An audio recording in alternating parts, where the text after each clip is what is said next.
Last 7-8 মাস ধরে যারা বুল of Bengal channel follow করছেন তাদেরকে আমি বুলরান বলে বলে একদম কানের পর্দা ফাটিয়ে দিয়েছি।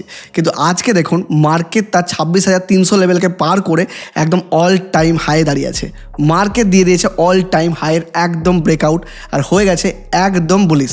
আর আমরা যখন লাস্ট প্রায় 7-8 মাস ধরে 22,000-এর লেভেল থেকে, মানে 22,000-এরও কম লেভেল থেকে আমরা যখন মার্কেটকে বুলিশ বলছি, তখন চারিদিকে কিন্তু আপনি ক্র্যাশ হবে, ক্র্যাশ আসতে পারে, ক্র্যাশ হওয়ার বাতাবরণ, ক্র্যাশের জন্য কী কী নিউজ রয়েছে, এই সমস্ত কিছু তখন শুনতে পেতেন।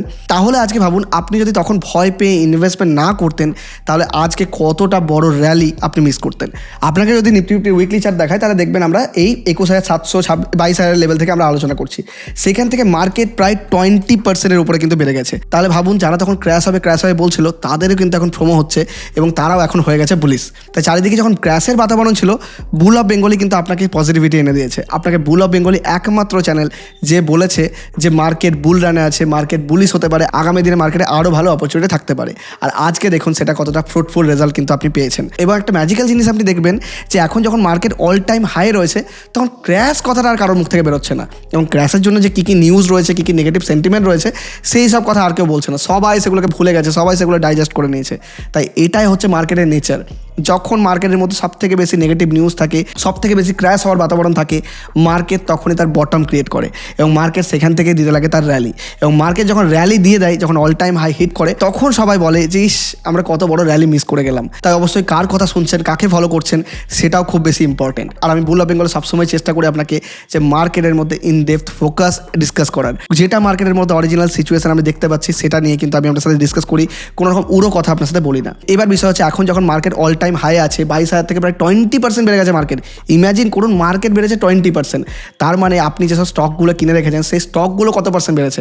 অনেকে আমাকে মেল করেন, অনেকে কমেন্ট করেও জানান যে আমাদের স্টক 50% বেড়ে গেছে, কারো স্টক 60% বেড়ে গেছে। তো অবশ্যই সবসময় জানবেন যে র্যালির মধ্যে পার্ট থাকাটা খুব বেশি ইম্পর্টেন্ট।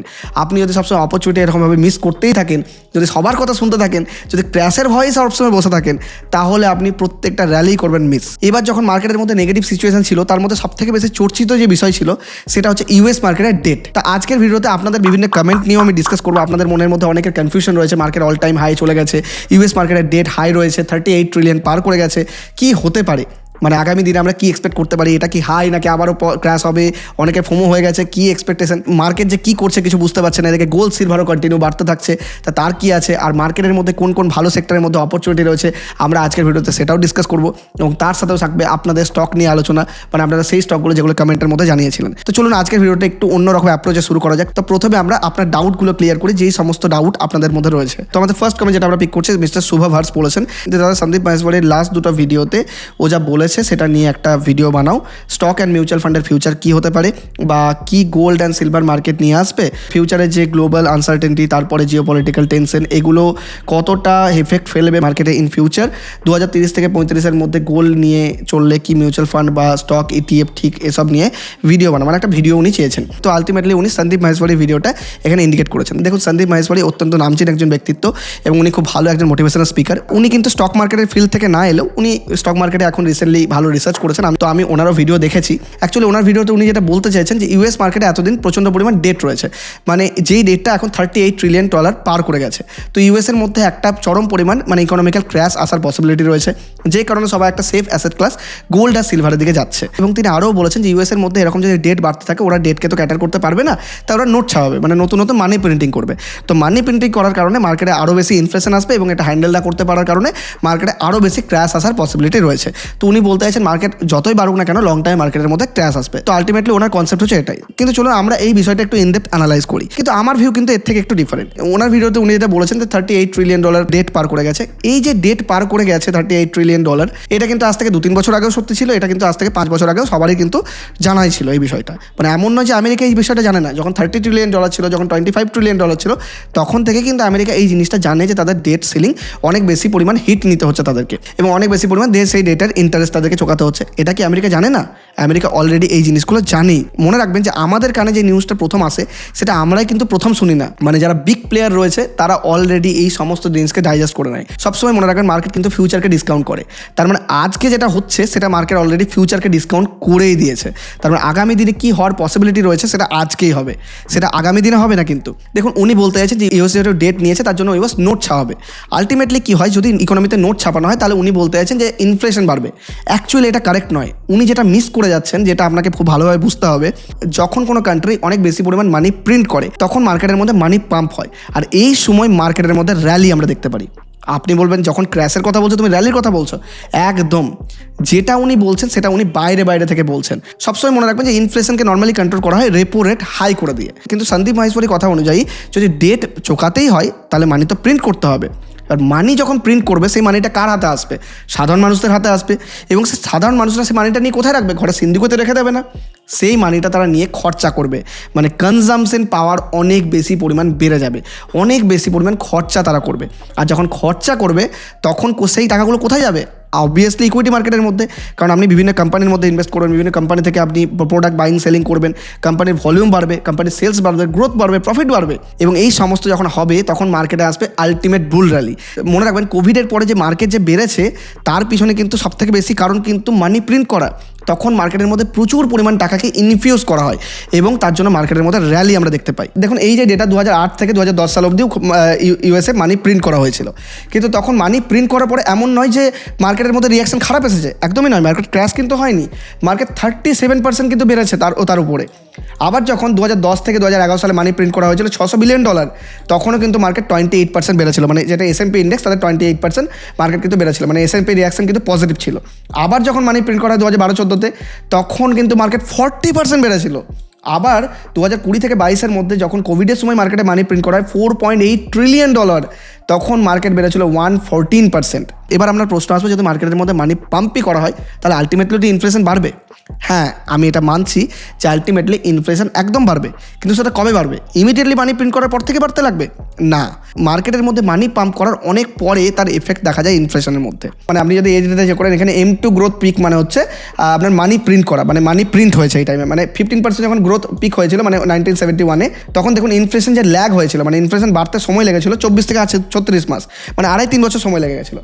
তারপরে যখন অয়েল এম্বার্গো আফটারম্যাথ হয়েছিল, তারপরেও যখন মানি প্রিন্ট করা হয় তখনও কিন্তু মোটামুটি ইনফ্লেশন পিক হয়েছিল 12% ইনফ্লেশন হয়ে গেছিলো, কিন্তু সেই ইনফ্লেশনটা হতে সময় লাগেছিল কতদিন? 12 থেকে 18 মাস, মানে এতদিন পরে কিন্তু সেই ইনফ্লেশনের এফেক্ট দেখা গেছিলো। তারপরে দেখুন আলটিমেটলি 9/11 অ্যাটাকের পরেও কিন্তু ইনফ্লেশন বেড়েছিল, সেটা কবে? সেটা তারপরে ভায়াবল হয়েছিল, মানে ধীরে সুস্থে কম বেশি বেড়েছিল। আবার যখন এরপরে যখন মানি পাম্প করা হয় তখনও ডিসেম্বর 2008-এর পরে তখনও কিন্তু আস্তে আস্তে ইনফ্লেশন সাপ্রেসড হয়েছিল, মানে ভ্যালোসিটি কোলাপস হয়েছিল, মানে ইনফ্লেশন খুব বেশি বাড়েনি খুব বেশি কমেওনি, এরকম বলতে চাইছে। তারপরে দেখুন আলটিমেটলি 24 মান্থস লেগেছিল ইনফ্লেশন বাড়তে। তারপরে দেখুন 18 থেকে 24 মান্থস লেগেছিল কোভিডের সময়। ইভেন কোভিডেও দেখুন কত বেশি মানি প্রিন্ট করা হয়েছিল, $4.8 ট্রিলিয়ন প্রিন্ট করা হয়েছিল, কিন্তু তার সত্ত্বেও ইনফ্লেশন বাড়তে সময় লাগিয়ে দিয়েছে, মানে অ্যাকচুয়ালি ইনফ্লেশনের মধ্যে তার ইফেক্ট আসতে সময় লাগিয়েছে 18 থেকে 24 মাস। এবার দেখুন এটা একটা চক্রাকারে ঘোরে, মানে আপনার যখন মানি প্রিন্ট করা হয় তখন মানি প্রিন্টের পরে কী আসে? র্যালি, কারণ কনজামশন বাড়ে, মার্কেটের মধ্যে বুল র্যালি আসে, চরম বড় বুল র্যালি আসে। আর আপনি মনে করেন না যে এই বুল র্যালিটা খুব ছোটো হয়, 2-3 মাসের হয়, না একদম নয়। এই বুল র্যালি 2 থেকে 3 বছর, ইভেন 4-5 বছরের বুল র্যালি কিন্তু আমরা এর আগেও হিস্টোরিক্যালি দেখেছি, এবং এই র্যালি হয় বিশাল বড় একটা র্যালি। এবং এই র্যালির পরে হয় কি? ইনফ্লেশন। এবার ইনফ্লেশন যখন বাড়তে লাগে তখন আরবিআই এসে বা ফেড এসে কী করে ইউএসের মধ্যে, তারা কী করে? রেপো রেট হাই করতে লাগে। রেপো রেট হাই করলে কি ব্যাংক অনেক বেশি কস্টিং লেগে যাবে লোন নিতে, তো ব্যাংকের কাছে লোন নেওয়ার পাওয়ার কমিয়ে দেয়, মানে আলটিমেটলি মানুষের হাতে টাকা কমতে শুরু করে দেয়, মানে টাকার মানি যে ইনফ্লো আছে সেটা কম হতে শুরু করে। যখনই কম হতে শুরু করে ইনফ্লেশন কন্ট্রোলে আসে। এবার তখন কিন্তু মার্কেটের মধ্যে কারেকশন আমরা দেখি। আপনি সিম্পলভাবে ভাবুন যে আরবিআই যখন রেপো রেট বাড়ায় তখন মানুষের হাতে টাকা কমে যায়, আর যখন আরবিআই রেপো রেট কম করতে শুরু করে তখন মানুষের হাতে টাকা আসতে শুরু করে, মানে মানি পাম্প হয়। আর তখনই কিন্তু মার্কেটের মধ্যে আমরা হিস্টোরিক্যালি দেখেছি র্যালি আসতে। তাই সন্দীপ মাহেশ্বরী যেটা মিস করেছেন যে যখন মানি প্রিন্ট হবে তারপরে কিন্তু আসবে সবথেকে বড় বুল রান, আর ইনফ্লেশন পিক হয়ে গেলে রেপো রেটের দ্বারা সেটাকে আবার কন্ট্রোল করা হবে। কিন্তু অ্যাকচুয়ালি ক্র্যাশ কখন আসে এটাও বোঝে নেওয়া দরকার। উনি যেটা বলতে চাইছেন যে ক্র্যাশ হতে পারে, লং টার্মে ক্র্যাশ হতে পারে, মানে উনি অনেক বছরের গোল রেখেছেন। দেখুন অনেক বছর পরে, মানে 10-20 বছর পরে সবাই ঠিক, 10-20 বছর পরে আমি যদি বলি বুল রান আসবে সেটাও ঠিক, কেউ যদি বলে ক্র্যাশ আসবে সেটাও ঠিক, কারণ 10-20 বছরে আমরা দেখেছি প্রত্যেক 5 বছর 7 বছর অন্তর অন্তর একটা করে ক্র্যাশ আসেই, আমরা দেখতে পেয়েছি মার্কেটের মধ্যে। তো আলটিমেটলি ক্র্যাশ কখন আসতে পারে, যখন দেখবে যে যখন ইনফ্লেশন খুব হাই হয়ে গেল তখন আরবিআই রেপো রেটকেও বাড়াবে, রেপো রেটকে বাড়িয়ে ইনফ্লেশনকে কমানোর চেষ্টা করবে। কিন্তু দেখা যাচ্ছে আরবিআই এরপরে বাড়িয়েই যাচ্ছে, কিন্তু ইনফ্লেশন কমছে না, ইনফ্লেশন এক জায়গায় স্ট্যাগনেন্ট আছে। তখন মার্কেটে হয় পিক এবং তখন মার্কেটে আসতে পারে ক্র্যাশ, সেটাই একমাত্র ক্র্যাশের সিচুয়েশন, তাছাড়া এরকম সিচুয়েশন নয়। আর মনে রাখবেন একটা কথা, যে নিউজ আপনি আমি সবাই জানি, ইউটিউবে সবাই একই স্টোরি নিয়ে ব্যস্ত, সেই সেম কারণের জন্য মার্কেটে কখনোই ক্র্যাশ আসতে পারে না। হ্যাঁ, কারেকশন কম বেশি আসতেই পারে, কারেকশন, কিন্তু ক্র্যাশ একদম নয়। তাই মার্কেট সবসময় আপনাকে ক্র্যাশের অপরচুনিটি দেবে না, ক্র্যাশ হলে তো ইনভেস্টমেন্টের অপরচুনিটি পাওয়া যায়। মার্কেট কি দেবে সেটা বারবার? কোভিডের সময় অলরেডি দিয়েছে, আর রিসেন্টলি আমরা 10-12% উপরে একটা কারেকশনও কিন্তু দেখতে পেয়েছি মার্কেটের মধ্যে। তো বারবার মার্কেট আপনাকে এরকম অপরচুনিটি দেবেন না। তাই জানবেন এরপরে যদি নেক্সট ক্র্যাশ আসে সেটা হতে পারে অন্য কোনো কারণ, যেটা আমি আপনি আজকে কেউ জানে না। মনে রাখবেন যখন কোভিডের সময় মার্কেটে ক্র্যাশ এসেছিল তখন কেউ জানতো না যে কোভিডের মতো একটা সিচুয়েশন আসবে। কোভিড আসার আগেই মার্কেটে ক্র্যাশ হতে শুরু হয়ে গেছিলো। যখন কোভিডের নিউজ অ্যাকচুয়ালি এলো মার্কেটের মধ্যে তখন মার্কেট তার বটম ক্রিয়েট করে ফেলেছে। এর আগে যখন 2008-এও ফাইন্যান্সিয়াল ক্রাইসিস এসেছিলো তখন অ্যাকচুয়ালি যখন ক্রাইসিস আসে তার অনেক আগে থেকেই মার্কেট কিন্তু কারেক্ট হতে শুরু হয়ে গেছিলো, কিন্তু তারপরে আসে ক্রাইসিস, নিউজ আসার পরে মার্কেট আস্তে আস্তে বটম বানাতে শুরু করে দেয়। তাই সবসময় এটাই হয়, হিস্ট্রি এটাই প্রুভ করে যে র্যালি প্রথমে আসবে তারপরে আসবে ক্র্যাশ, মনে রাখবেন। তাই অনেকটা বড় ডিসকাস করলাম, তা আশা করছি আমি আপনাদের সমস্ত ডাউট ক্লিয়ার করতে পারলাম। তো চলুন এবার আমরা মার্কেট নিয়ে অ্যানালাইসিস করি, আগামী দিনে নিফটি কেমন পারফর্ম করতে পারে, মার্কেট কেমন পারফর্ম করতে পারে, এবং আদার সেক্টর রিলেটেড ডিসকাশন আমরা করবো যে কোন কোন সেক্টরে এখন অপরচুনিটি পাচ্ছি, অপরচুনিটি খোঁজার আলটিমেট টাইম। আর ভিডিওতে এগিয়ে যাওয়ার আগে যারা এখন অবধি স্টক মার্কেটে নতুন রয়েছেন, ইনভেস্টমেন্টের জগতে নতুন রয়েছেন, বা নতুন করে এসআইপি করতে চাইছেন, ইনভেস্টমেন্ট করতে চাইছেন, মিউচুয়াল ফান্ড করতে চাইছেন, এটাই হচ্ছে সব থেকে বড় অপটিমাম অপরচুনিটি। এখনই যান এবং ডেসক্রিপশন আর পিন কমেন্ট থেকে অ্যাঞ্জেলানের মধ্যে একদম ফ্রিতে without any extra charges account open করে নিন। আমাদের লিঙ্ক থেকে অ্যাকাউন্ট ওপেন করলে আপনার একটিও টাকা লাগে না, বরং আমাদের লিঙ্ক থেকে যদি আপনি অ্যাকাউন্ট ওপেন করেন তাহলে ইন ফিউচার আপনার অ্যাকাউন্ট রিলেটেড যদি কোনো প্রবলেম হয় তাহলে বুল অফ বেঙ্গল অফিসিয়াল ইমেল আইডিতে মেল করবেন, আমরা আপনার প্রবলেম একদম প্রায়োরিটি বেসিসে সলভ করে দেবো অ্যাঞ্জেল ওয়ান টিমের সাথে কথা বলে। তাই একদম দেরি করবেন না, ইনভেস্টমেন্টের অপরচুনিটি রয়েছে, তাই এখনই একদম ফ্রিতে ডেসক্রিপশন আর পিন কমেন্টের লিঙ্ক থেকে ডিম্যাট অ্যাকাউন্ট ওপেন করতে ভুলবেন না। তো চলুন, তো এটা আমরা নিফটি উইকলি চার্ট ওপেন করে নিয়েছি। দেখুন উইকলি চার্টের মধ্যে আমরা আগের দিন কি ডিসকাস করেছিলাম যে যতগুলো দেখুন মার্কেট যতবার পড়ছে ততবার রেড ক্যান্ডেল অনেক বেশি বানাচ্ছে, কিন্তু যখন উঠছে তখন দেখুন গ্রিন ক্যান্ডেল, দুটো ক্যান্ডেলে উঠে গেছে। আবার দেখুন মার্কেট 1, 2, 3 রেড ক্যান্ডেল বানালো, দুটো ক্যান্ডেলে উঠে গেল। আবার দেখুন মার্কেট দুটো রেড ক্যান্ডেল বানালো, তিনটে ক্যান্ডেল কন্টিনিউয়াসলি গ্রিন। আবার দেখুন কতগুলো রেড ক্যান্ডেল বানালো, দেখুন দুটো ক্যান্ডেলে কিন্তু মার্কেট তার অল টাইম হাইকেও কিন্তু ব্রেক করে উপরে চলে গেল। তাহলে আশা করছি মার্কেটের স্ট্রেংথ নিয়ে বুঝতে কিন্তু আমাদের কোনো সমস্যা হয়নি। আর একটা জিনিস যদি লক্ষ্য করেন, মার্কেট যেই আপনি সাপোর্ট লেভেলটা দেখতে পাচ্ছেন, মানে এই লোকে ভেঙে কিন্তু কখনোই নিচের দিকে যায়নি, যেটা আমরা গত সপ্তাহের ভিডিওতে আলোচনা করেছিলাম। তো যারা গত সপ্তাহের ভিডিও দেখে ইনভেস্টমেন্ট করেছেন বা ইনভেস্টমেন্টের জন্য স্টাডি করেছেন তারা অবশ্যই আজকে ফ্রুটফুল রেজাল্ট কিন্তু পাচ্ছেন। আর এখন মার্কেট তার সব অল টাইম হাইকে ব্রেক করে উপরে ক্লোজিং দিয়ে দিয়েছে এবং খুব ভালো এখানে একটা কনসলিডেশন ফেজ আছে। আমি বলেছিলাম যে প্রায় 2 সপ্তাহ আগে থেকে আমি ডিসকাস করেছিলাম যে আগামী প্রায় 1-2 সপ্তাহ আমরা কনসলিডেশন দেখতে পারি। তো কন্টিনিউয়াসলি মার্কেট এই বক্স প্যাটার্নের মধ্যে কিন্তু কনসলিডেট করলো এবং লোকেও ব্রেক করে উপরে গেল না, এবং এখানে ডাব্লিউ প্যাটার্নের উপর একটা ব্রেকআউট দেওয়ার চেষ্টা করেছিল, কিন্তু সেটা নিচের দিকে আবার ক্লোজিং দেয়, তারপরে আবার দেখুন ব্রেকআউট, যেটা দারুণ লেভেল একটা ব্রেকআউট। আপনি বলতে পারেন ছোট্ট একটা কাপ অ্যান্ড হ্যান্ডেলও বলতে পারেন, ডাব্লিউ প্যাটার্নের পরেও ব্রেকআউট বলতে পারেন। তো খুব ভালো একটা বুলিশ ক্যান্ডেল কিন্তু মার্কেট এখানে ক্রিয়েট করেছে, তো যেটা খুব বেশি পজিটিভ। তো এরপরে আমরা কি এক্সপেক্ট করতে পারি, এরপরে আমরা মানডে মার্কেটের মধ্যে গ্যাপ আপ ওপেনিং দেখার এক্সপেকটেশন রাখতে পারি। দুটো সিচুয়েশন হতে পারে যে মার্কেট এখান থেকে ওপেন হলো এবং কন্টিনিউয়াসলি আপ ট্রেন্ডে উপরে গেল, এবং নেক্সট সিচুয়েশন কি হতে পারে যে একটা গ্যাপ আপ ওপেনিং হলো, মার্কেট একটু নিচে আসার চেষ্টা করলো, একটু কারেকশন হলো, তারপর আবার মার্কেট গিয়ে উপরে একটা গ্রিন ক্যান্ডেলে ক্লোজিং। তো সোমবার দিন আমরা গ্রিন ক্যান্ডেল মার্কেটের মধ্যে এক্সপেক্ট করছি, নিফটি একদম বুলিশ আমরা এক্সপেক্ট করছি। তো চলুন এবার আমরা সেক্টর স্পেসিফিক একবার ডিসকাশন করে নিই। এখন কোন কোন সেক্টরে অপরচুনিটি দিচ্ছে আপনি যদি লক্ষ্য করেন তাহলে দেখবেন নিফটি অটো এখন দারুণ লেভেলে রয়েছে। আমরা বলেছিলাম অটো যদি এই লেভেলটা ব্রেকআউট দিয়ে দেয় তাহলে একদম ভালো লেভেলে বুলিশ হয়ে যাবো আমরা, তো অটো ব্রেকআউট দিয়ে দিয়েছে। এবার ব্যাপার হচ্ছে যে বুঝতে পারলাম বুলিশ সেক্টর কোনটা, স্টক কী করে খুঁজবো, এই ভিডিওটা অবশ্যই দেখে নিন। দেখুন আমি থাম্বনেলের মধ্যে দিয়ে দিয়েছি, এই ভিডিওটা চেক আউট করতে একদম ভুলবেন না। এই চ্যানেলের বোধহয় আমার বানানো সব থেকে বেশি বেস্ট ভিডিও যদি কোনোটা হয় যে সুইং ট্রেডিংয়ে স্টক বাছাই করবো কী করে, এই ভিডিওটা।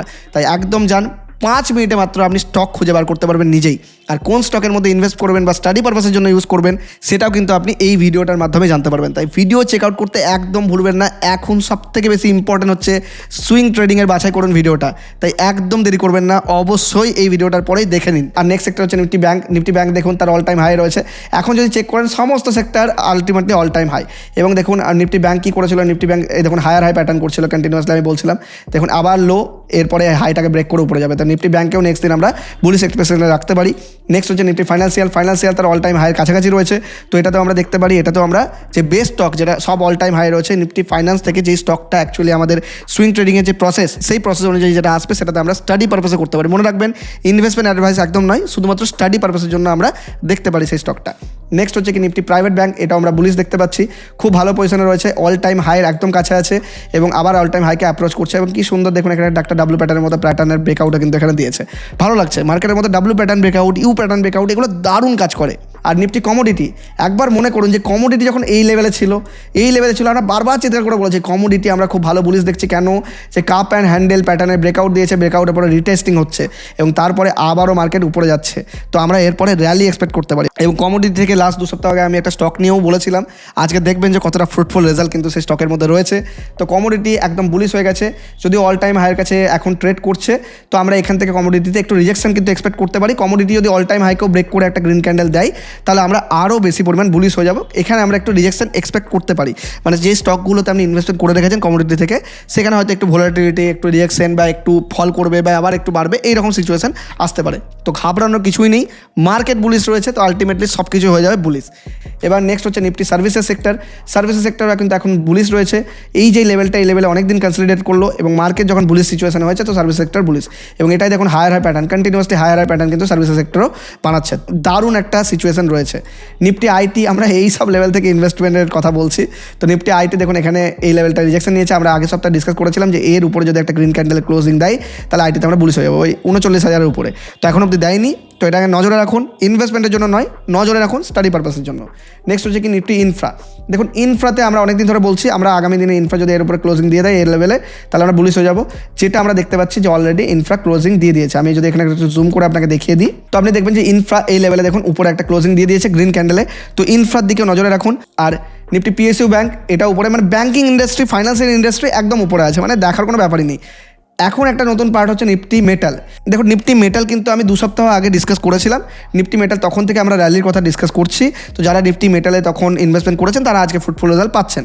কিন্তু ব্যাপার হচ্ছে মেটালের মধ্যে আমরা দেখতে পাচ্ছি মেটাল অনেকটা বেড়ে গেছে। তো একটু যদি মেটাল কারেকশন দেখায়, মানে মেটাল যদি এরকম করে একটু কারেকশন দেখিয়ে আবার উপরে যায়, তাহলে একটু বেটার, কিংবা এর উপরেও কিন্তু আমরা ক্লোজিং দেখতে পারি। এবার ব্যাপার হচ্ছে নিফটি মেটালে এখন খুব রিস্কি, মানে রিস্ক রিওয়ার্ড রেশিও ওয়াইজ খুব একটা ভালো নয়, কিন্তু বুলিশ রয়েছে, মানে এখনকার জন্য রিস্ক রিওয়ার্ড একটু কম আমরা দেখতে পাচ্ছি। আর নেক্সট আমরা যেটা নতুন সেক্টর নিয়ে ডিসকাস করবো সেটা হচ্ছে নিফটি রিয়েলটি একবার লক্ষ্য করুন, রিয়েলটি হচ্ছে এই যে লেভেলটা সাপোর্ট, এই সাপোর্ট লেভেলকে ব্রেক করে নিচে যাচ্ছে না। আর এখন যদি লক্ষ্য করেন যে এই যে ইয়েলো কালারের যে লাইনটা দেখতে পাচ্ছেন, এই ইয়েলো কালারের লাইনটা হচ্ছে 50 EMA। তো 50 EMA এর উপরে ক্লোজিং দিয়েছে এবং সামনে 200 EMA আছে, অবশ্যই রিজেকশন অবশ্যই। কিন্তু দেখুন একটা জিনিস লক্ষ্য করুন যে রিসেন্টলি হায়ার হাই প্যাটার্ন কিন্তু ক্রিয়েট করতে শুরু করেছে। আমি যদি একটু জুম করে দেখাই আর আমি যদি এই দাগগুলোকে একটু সরিয়ে নিই, তো দেখুন এখানে দেখুন একটা হায়ার হাই প্যাটার্ন করছে। দেখুন এখানে হাই, এই হাইটাকে, এই লোটাকে ব্রেক করলো না, আবার দেখুন নতুন হাই, আবার লোটাকে ব্রেক করলো না, আবার দেখুন নতুন হাই, এই সমস্ত হাইয়ের ব্রেকআউট দিয়ে দিয়েছে এবং দেখুন প্রত্যেকটা লো কিন্তু শিফট হচ্ছে। ওকে, আমরা নিফটি আইটিতেও কিন্তু এরকম দেখেছিলাম। এটা আমি ভ্যালু ইনভেস্টিংয়ের কথা বলছি, এটা মোমেন্টাম নয়, কিন্তু ভ্যালু ইনভেস্টিং। তাই নিফটি রিয়েলটি থেকে যে ভালো স্টকগুলো আপনি পাবেন, যেগুলো ফান্ডামেন্টালি স্ট্রং, ফান্ডামেন্টাল কীভাবে দেখতে হয় সেটা ফান্ডামেন্টালের ভিডিওটা একবার চেক করে নেবেন। তো ফান্ডামেন্টাল আর সুইং ট্রেডিং দুটো ভিডিওই আপনি দেখে নেবেন এই নিফটি রিয়েলটি ইন্ডেক্সের মধ্যে ইনভেস্ট করার জন্য। তো রিয়েলটির মধ্যে আমরা দেখতে পাচ্ছি যে লং টার্মের জন্য, বা আপনি বলতে পারেন ভ্যালু ইনভেস্টমেন্টের জন্য একটা অপরচুনিটিকে আমরা লক্ষ্য করছি। এবার বাকি সমস্ত সেক্টরেও কিন্তু এখন বুলিশ রয়েছে, কিন্তু ওভারঅল আবার এই যে সেক্টরগুলো আজকে ডিসকাস করলাম এইগুলোতে আমি বেশি বুলিশ রয়েছি, কারণ এগুলো অল টাইম হাই আছে, এগুলো ভালো বুলিশ সাইন দেখাচ্ছে। কারণ বাকিগুলো এখন নিচের লেভেলে আছে, সেখান থেকে বুলিশ হচ্ছে আস্তে আস্তে, মানে এখনও অল টাইম হাইকে অ্যাপ্রোচ করেনি। তো আপনি মেনলি এই সব সেক্টরের দিকে ফোকাস রাখুন এবং এখান থেকে স্টক খুঁজে বার করুন। একটা ওয়াচ লিস্ট বানান যেখানে আপনি স্টকের নামগুলো লিখে রাখুন যে কোন কোন স্টকগুলো এই লিস্টে আসছে এবং তাদের মধ্যে চার্ট প্যাটার্ন একবার দেখুন। চার্ট যদি ভালো হয় অবশ্যই আপনি স্টাডি করতে পারেন সেই স্টকগুলোর মধ্যে। আর একটা ছোট্ট রিকোয়েস্ট আপনাদের সকলের কাছে, দেখুন আমি দেখতে পাচ্ছি আগে থেকে অনেক বেশি পরিমাণ ভিডিওকে লাইক করছেন, কমেন্টও করছেন, কিন্তু দেখুন চ্যানেলটা সাবস্ক্রাইব করতে ভুলে যাচ্ছেন। আমি জানি হয়তো আপনি ভুলে যাচ্ছেন, কিন্তু আপনার এই সাবস্ক্রাইব করতে একটিও টাকা লাগে না, কিন্তু আপনার এই একটা সাবস্ক্রাইব আমাকে মোটিভেশন দেয় এরকমই আরও ইনফরমেটিভ ভিডিও নিয়ে আসার জন্য। তাই ভিডিও ভালো লাগলে, কন্টেন্ট পছন্দ হলে অবশ্যই চ্যানেলটিকে সাবস্ক্রাইব করতে একদম ভুলবেন না। তো চলুন এবার আমরা ভিডিও নেক্সট সেগমেন্টে আসছি, আপনাদের স্টক নিয়ে আলোচনা করবো। তো মিস্টার সৌরদীপ দে বলছেন যে দাদা ডিফেন্স সেক্টর নিয়ে কিছু বলো প্লিজ, কতবার বলছি। তো মিস্টার সৌরদীপ, আমি জানি আপনি অনেকবার এর আগে মেসেজ করেছেন, অনেকবার কমেন্টও করেছেন। আপনার কমেন্টে অ্যাকচুয়ালি লাইক কম পড়েছিল বলে হয়তো আমি কমেন্টটা পিক করতে পারিনি। তো চলুন আজকে আমি লাইক দেখলাম না, আপনার কমেন্ট একদম নিলাম। আমি কথা দিয়েছিলাম যে আপনার কমেন্ট না হবে, তো আপনার কমেন্ট আজকে নিলাম। তো ডিফেন্স সেক্টর নিয়ে আজকে একবার ডিসকাস করে নিই। দেখুন নিফটি ডিফেন্স যদি আপনি চেক করেন, দেখুন এটা ডেইলি চার্ট আমরা দেখতে পাচ্ছি। ডিফেন্সে দেখুন এই যে ব্ল্যাক কালার লাইনটা দেখতে পাচ্ছেন, এটা হচ্ছে 200। তো আপনি লক্ষ্য করে দেখুন যে 200 EMA তে এখানে একবার সাপোর্ট নিয়েছে, এখানে একবার 50 EMA 200 EMA এর কাছে সাপোর্ট নিয়েছে, এখানে দেখুন 200 EMA তে সাপোর্ট নিয়ে এখানে একটা প্যাটার্ন ক্রিয়েট করে উপরে যাচ্ছে এবং এই লেভেলে কিন্তু এখন ট্রেড করছে। তো 50 EMA এর উপর রিজেকশন হিসাবে আছে। তো আমি দেখুন ডিফেন্স সেক্টর এখনও পর্যন্ত যে ডিফেন্স সেক্টর খুব বুলিশ রয়েছে তা কিন্তু নয়। ডিফেন্স সেক্টর আমার মনে হয় যে আগামী দিনেও কিছুটা কনসলিডেট ফেজে থাকবে, কনসলিডেশন হবে। কিন্তু ব্যাপার হচ্ছে আগামী দিনে ফেব্রুয়ারি 1 তারিখে বাজেট রয়েছে। তো বাজেটের এক্সপেকটেশনের জন্য এখন বিভিন্ন গভর্নমেন্ট সেক্টর বলুন, মানে রেলওয়ে সেক্টর বলুন, ডিফেন্স সেক্টর বলুন, বিভিন্ন যেগুলো গভর্নমেন্টের সাথে লিঙ্ক রয়েছে যেসব সেক্টর, সেগুলোতে র্যালি আমরা দেখতে পাচ্ছি। তো এই র্যালির পার্ট আপনিও হতে পারেন। আপনি যদি এই র্যালিতে প্রপার রিস্ক রিওয়ার্ড ফলো করেন তো এটার পার্ট আপনি হতে পারেন। কিন্তু আমি মোটামুটি চার্ট ওয়াইজ যদি বলি, চার্ট ওয়াইজ আমার খুব ভালো যে এখন লাগছে তা নয়। আপনাকে যদি বুলিশ এন্ট্রি এর মধ্যে করতেই হয় তাহলে এই যে 50 EMA রয়েছে না, মানে মোটামুটি 7800 লেভেল, এই 50 EMA এর উপরে যদি ক্লোজিং দেয় তাহলে আপনি স্টক বাছাই করুন, ভিডিওটা দেখে স্টক স্পেসিফিক স্টাডি আপনি করতে পারেন। কিন্তু এখন মানে এই মুহূর্তে একটু ভলাটিলিটির সিচুয়েশন আমার মনে হচ্ছে যে হয়তো ব্রেকআউট দেবে, দিয়ে আবার হয়তো পড়ে যেতে পারে। তো যখন সেক্টর ওয়াইজ ব্রেকআউট দেবে তখন আমরা ডিফেন্স সেক্টরের দিকে নজর দিতে পারি, কিন্তু তার আগে একদম নয়। তাই 1-2 দিন একটু ওয়েট করলে হয়তো বেটার হবে বলে আমি মনে করছি। তো আমাদের নেক্সট কমেন্ট মিস্টার নয়ন কোনার বলছেন যে কবে থেকে বলছি বালাজি অ্যামাইন্স নিয়ে বলুন, বেশি লাইক হচ্ছে না তো কি করব। তো এনার কমেন্টে 2টো লাইক পড়েছে, তো হ্যাঁ বেশি লাইক হয়নি। তো আমি এনার কমেন্ট বহুদিন ধরে দেখছি, ইনি প্রায় লাস্ট 1 মাস ধরে কন্টিনিউয়াসলি কমেন্ট করছেন, তো এনার কমেন্টে রেগুলার লাইক পড়ছে না। তো তার জন্য হয়তো কমেন্টটা মিস হয়ে যাচ্ছে। চিন্তা নেই, লাইক আজ ধরেই নি। আমি আপনার কমেন্ট বারবার দেখেছি, খুব ভালো লাগলো যে আপনি রেগুলার চ্যানেল ফলো করেন, রেগুলার ভিডিওস দেখেন।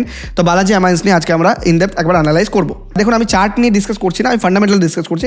তখন বালাজি অ্যামাইন্স যদি আমি হিসাব করি তাহলে দেখবো 2021 সেপ্টেম্বর মাস থেকে বালাজি অ্যামাইন্স মোটামুটি 5100 বা 200 লেভেলে হাই লাগিয়েছিল।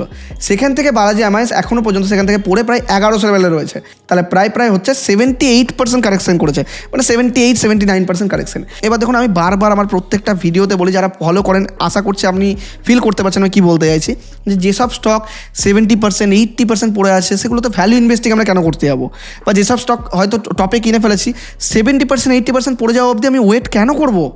মানে এটা কি ঠিক ডিসিশন বলুন? আমরা নর্মালি কোনো স্টকে এন্ট্রি করি প্রফিট করার জন্য, কিন্তু প্রফিট যখন হয় না আমরা বলি লং টার্মে ইনভেস্টমেন্ট করেছি, তো দেখা যায় সেই স্টকটা 5200 থেকে 4200 আসে, 3000 আসে, 2000 আসে, তখনও কিন্তু আমরা সেল করি না। 1000 আসার পরে আমরা ভাবি যে কী করবো, কী ডিসিশন নেবো। এবার আপনি যদি এই স্টকের ফান্ডামেন্টাল চেক করেন তাহলে দেখবেন ফান্ডামেন্টালি কিন্তু স্টকটা স্ট্রং নয়। দেখুন সেপ্টেম্বর 2022 থেকে যদি আমি এই স্টকটার রেভিনিউ প্রফিট দেখাই তাহলে দেখবেন যে সেপ্টেম্বর 2022-এ 600 কোটি টাকা সেল করতো, সেখান থেকে 586 কমে গেল, সেখান থেকে 471 আরও কমলো, 464 আরও কমলো। দেখুন মাইনাস এখানে 39% minus, 30% minus, 39% minus, 34% minus, 12% minus, 70% minus, মানে কন্টিনিউয়াসলি লাস্ট 3 বছর ধরে কন্টিনিউয়াসলি মাইনাস। প্লাস তো দেখতেই পাচ্ছি না। আর আপনি যদি প্রফিট দেখেন তাহলে 119 কোটি টাকা 2022-এ প্রফিট ছিল, সেটা কমতে 37 কোটি টাকায় হয়ে গেছে। মানে কী লেভেলে ফল হচ্ছে দেখুন, রেভিনিউ ফল হচ্ছে, প্রফিট ফল হচ্ছে। রেভিনিউ 600 কোটি টাকায় কমতে 341 কোটি টাকায় চলে এসেছে, আর 1% এখনও মাইনাস। মানে এই যে এখন র্যালি দিচ্ছে মার্কেট, এই যে সবাই ভালো রেজাল্ট করছে, বালাজি অ্যামাইন্স কিন্তু ভালো করতে পারছে না। আর এইদিকে আপনি যদি প্রফিট অ্যান্ড লস চেক করেন তাহলে দেখবেন যে 2014 থেকে এই স্টকটা মোটামুটি ভালো, মানে 2022 অবধি খুব ভালো রেভিনিউ দেখিয়েছে, মানে প্রায় লাস্টে 40% 76% অব দি গ্রোথ দেখিয়েছে। কিন্তু দেখুন মার্চের 2023 থেকে, মানে মার্চের যে লং টার্ম স্টোরি বলছি, 1%-এ আপনার রেভিনিউ দেখিয়েছে, 30% মাইনাস রেভিনিউ, 14% মাইনাস রেভিনিউ। বুঝতে পারছি আমি হয়তো যেটা বলছি আপনার হয়তো একটু খারাপ লাগছে হয়তো শুনতে, কিন্তু দেখুন আপনাকে সঠিক অ্যানালিসিস করতে হবে। আপনি যদি কোনো স্টকের মধ্যে ঢুকে যান, সেই স্টকটাকে ভালোবাসলে হবে না। আমি বারবার বলি এটা স্টক মার্কেট, আমাদের বয়ফ্রেন্ড বা গার্লফ্রেন্ড নয় যে আমাকে তাকে নিয়েই থাকতে হবে, যে তাকেই ভালোবাসতে হবে, এরকম কোনো ব্যাপার নয়।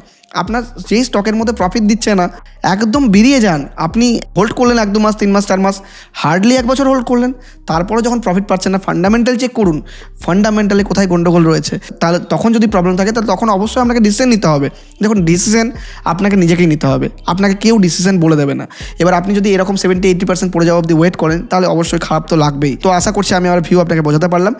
অবশ্যই কোনো রকম বাইং সেলিং রেকমেন্ডেশন একদমই নয়, নিজের ফাইন্যান্সিয়াল অ্যাডভাইসারের কথা বলে তবেই কিন্তু আপনি বাই বাই বা সেল করবেন। তো নেক্সট কমেন্ট মিস্টার গৌতম করেছেন যে টাটা মোটরস নিয়ে স্টক নিয়ে আলোচনা করুন। তো টাটা মোটরস নিয়ে আমি অনেকবার ডিসকাস করেছি, তো আমি অলরেডি ডিসক্রিপশনের মধ্যে লিঙ্ক দিয়ে দেবো, প্লিজ আপনি সেই ভিডিওটা দেখে নিন। আমি সেখান থেকে টাটা মোটরসের ইন ডেপথ অ্যানালিসিস পেয়ে যাবেন, একদম সেম, এখন পর্যন্ত সেম লজিকই রয়েছে, কোনো কিছু চেঞ্জেস হয়নি। তো মিস্টার গোল্ডফিশ লাভার বলেছেন, মানে গোল্ডফিশ লাভার উনি হয়তো আপনি নাম দিয়েছেন, তো হিন্দুস্তান কপার নিয়ে একটা ভিডিও দিন, 19টা লাইক রয়েছে এর মধ্যে। আবার মিস্টার তথাগত বলেছেন যে হিন্দ কপার, হিন্দুস্তান জিঙ্ক, ন্যালকো নিয়ে বলুন, তো এটাতেও 9 লাইক পড়েছে। তো আমি হিন্দ কপার নিয়ে চলুন ডিসকাস করা যাক। হিন্দ কপার খুব বেশি হট টপিক এবং সবাই এর মধ্যে ইনভেস্টমেন্ট করছে এবং চাইছে, এর মধ্যে ভিউ জানতে চাইছে আমার, মানে রেগুলার আমি এর কমেন্টও পাই। তো চলুন হিন্দ কপার নিয়ে এবার দেখা যাক। তো হিন্দ কপার লাস্ট হাই লাগিয়েছিল 2007-এ, মানে 2007-8-এর দিকে মোটামুটি ওই 626-27 লেভেল হাই লাগিয়েছিল। সেই হাইটা থেকে আবার অ্যাপ্রোচ করে ওই মোটামুটি 2010-এর দিক করে, মানে তার 3-4 বছর পরে সেই হাইটাকে অ্যাপ্রোচ করে। তারপর থেকে সেই স্টকটা কন্টিনিউয়াসলি ফল করেছে হিন্দুস্তান কপার, মানে আপনি যদি ফলিং দেখেন, লাস্ট ফল করেছিল 96% ফল করেছিল এবং সেখান থেকে সেই স্টকের মোড় ঘোরে এবং এখনও পর্যন্ত সেই স্টকটা আবারও তার অল টাইম হাইয়ের কাছাকাছি রয়েছে, মানে অ্যাপ্রোচ করার চেষ্টা করছে। মানে আপনি যদি চার্ট দেখেন, এরকম করে চার্টটা পড়েছে, তো খুব ভালো চার্ট কিন্তু একদমই নয়। এখন রিসেন্টলি আপনি যদি দেখেন বেড়েছে, কিন্তু আলটিমেটলি যদি লং টার্ম স্টোরি দেখেন তাহলে খুব ভালো কিন্তু দেখতে পাবো না। এবার আমরা যদি এর ফান্ডামেন্টাল চেক করি, তাহলে ফান্ডামেন্টালে একটা মজার জিনিস দেখুন। ফান্ডামেন্টালে আপনি যদি দেখেন যে মোটামুটি ডিসেম্বর 2022 থেকে 500, 560, 500, 400, 500, 400 করে 700 হয়েছে। মানে লাস্ট 3 বছরে যে 500 থেকে 700 বিরাট যে বেড়েছে এমন কিছু নয়, মাঝে দেখুন মাইনাস প্লাস, আপনি যদি লক্ষ্য করেন 2%, 6%, 79%, মানে বিরাট প্লাস, তারপর -28%, 1%, আবার 33%, 35%, আবার -17%, 29%, 44%, আবার +38%। মানে কি বুঝতে পারছেন, একদম ভোলাটাইল, মানে সাইক্লিক্যাল সেক্টর এটা, মানে সাইক্লিক্যাল সেক্টরের স্টক কখনো কখনো ভালো পারফরমেন্স দেয়, কখনো কখনো দেয় যে বুম করে ওঠে, আবার দুম করে পড়ে, আবার ওঠে, আবার দুম করে পড়ে। তো এই সিচুয়েশন কিন্তু আমরা স্টকের মধ্যে দেখতে পাই। তো সাইক্লিক্যাল সেক্টর থেকে নর্মালি আমি একটু দূরে থাকতেই পছন্দ করি, সেই স্টকটা যতই বেড়ে যাক না কেন।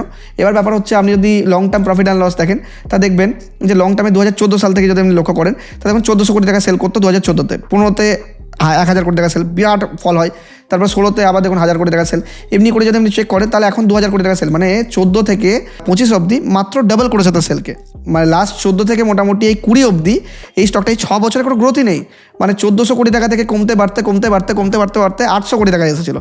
তারপরে এই 2021 থেকে একটু গ্রোথ দেখতে পাই আমরা, তার জন্য স্টকের মধ্যে আপনি গ্রোথ দেখতে পাবেন 1700, 1800, 1600, 1700, 2000, 2200, এখন টিটিএম বেসিসে চলছে। তো একটু গ্রোথ এখন রিসেন্ট কোয়ার্টার্সে আমরা দেখেছি, মানে রিসেন্ট ইয়ার্সের মধ্যে আমরা দেখেছি এই গ্রোথটা, তার জন্য স্টকের মধ্যে আমরা ভ্যালিউ কিন্তু দেখতে পাচ্ছি। এবার আপনি একটা মজার জিনিস দেখুন, এফআইআই হোল্ডিং কিন্তু আস্তে আস্তে 1% থেকে বেড়েছে, কিন্তু ডিআই হোল্ডিং চেক করেন তাহলে 15-16% থেকে কমতে 6% হয়ে গেছে। 10% স্টেক সেল করেছে। এবার আপনি বলেন 10% কার কাছে গেছে, 10% কোথায় গেছে, 10% কিছুটা গেছে এফআইআই গেছে, আর তার মধ্যে বেশিরভাগ গেছে আপনার রিটেল ইনভেস্টার গেছে, মানে পাবলিকদের কাছে। 16% থেকে বাড়তে 22% হয়ে গেছে। তো একটু কশন পয়েন্ট অবশ্যই রয়েছে।